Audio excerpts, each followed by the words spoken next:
What's up, everybody, and welcome back to A Beer a Day with TK. It's a warm one here in Findlay, Ohio, and I'm hanging out in the beer shed getting ready to check out a new beer. Now, the one I have today is called Hazy 394, and this is from Alesmith out of San Diego, California. So it appears that this beer is made, I guess, in conjunction with, I guess at this point, the estate of Tony Gwynn. Tony Gwynn has passed away as Hall of Fame baseball player for the San Diego Padres and one of the all-time greats. So I guess they had initially brewed a beer that was just called 394, and this is the hazy version of that. So let's see what we got on the back here. Similar to fan favorite San Diego Pale Ale, so I guess that's the regular 394, and 394 is in reference to Tony Gwynn's batting average in 1994. I think it's the closest anybody's been to 400 since Ted Williams. I think George Brett hit about 380 one year, but no one's hit 400, I think, since Williams. So that's what this is in reference to. This beer pays tribute to Tony Gwynn and the career high batting average he achieved in 94. This hazy version showcases intense hop aromas of tropical fruit and citrus with a full-bodied smooth finish. So I guess the idea is this is supposed to be smoother and creamier than the other with a heavier body. Now, I don't know that I've ever had the original. I think I've seen this on the shelves kind of around me here and there. But you guys know I'm not a big IPA guy, so I never pick it up. But this says it's a hazy San Diego style pale ale. So only pale ale, not IPA. Ratings-wise, does pretty good. Untappd, it has a 3.71. Beer Advocate, looks like I had an 87, very good. And it looks like I didn't write down the score. I think it was like 3.6 or 3.7, something like that. It was pretty high as well. I mean, Alesmith is a good brewery. If you're familiar with them, they do a lot of really good stuff. So, first things first, can kind of neat. San Diego Padres colors, right? With a little guy batting on there and 394. As to the color, this thing is cloudy, hazy. You can't see through this at all. If I'm going with my color chart, maybe like a 5, like a pale gold kind of color, but there is like an orangey hue to it. Just got a little piece of something floated down in here.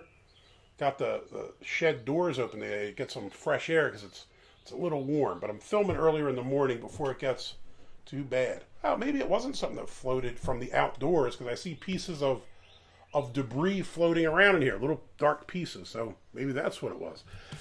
Head looks really nice. I got about a finger's worth. Nice white frothy head.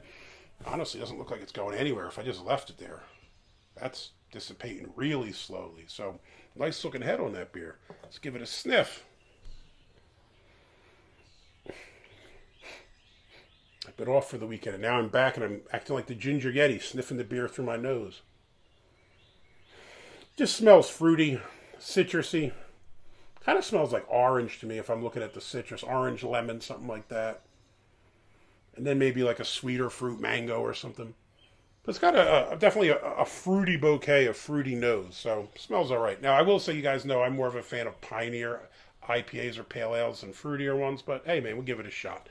Need to challenge myself a little and drink some stuff I normally wouldn't. Cheers.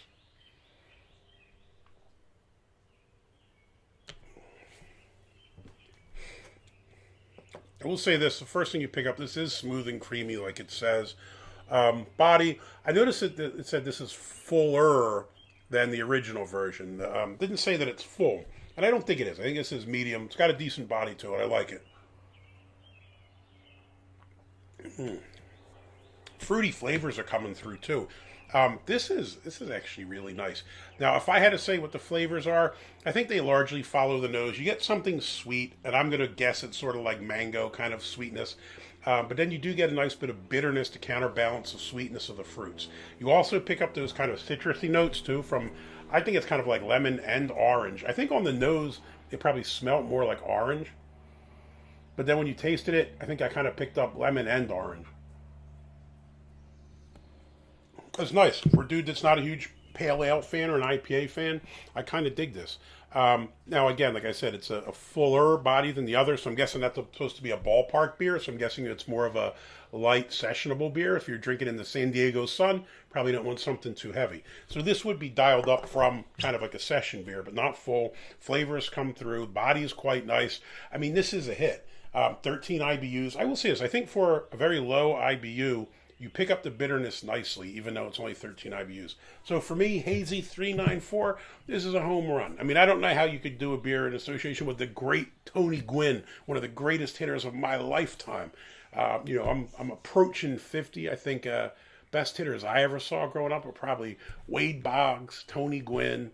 Ichiro's got to be up there, but there's a few guys that really turn my head. I tend to follow the Phillies and hate everybody who isn't a Philadelphia sports dude, but you can't hate Tony Gwynn. Amazing man, amazing player. Was a great basketball player. Was a basketball player at San Diego State as well. So thrilled to be able to see this beer brewed in honor of the late Tony Gwynn, and I'm even more thrilled that it's good.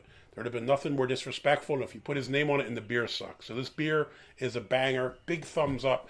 I would definitely try another one of these. Well, if you liked the video, please give me a thumbs up. Hit that like button below. If you want to see more videos like this, please hit subscribe. And as always, you got any comments or questions, jump in down below. Have you had this beer or maybe the original Pale Ale? I'd like to find that one and kind of compare them. Also, did you get to see Tony Gwynn play? Amazing player, and from what I understand, an amazing man. Hey, let me know your memories of the late, great Tony Gwynn down below. Cheers.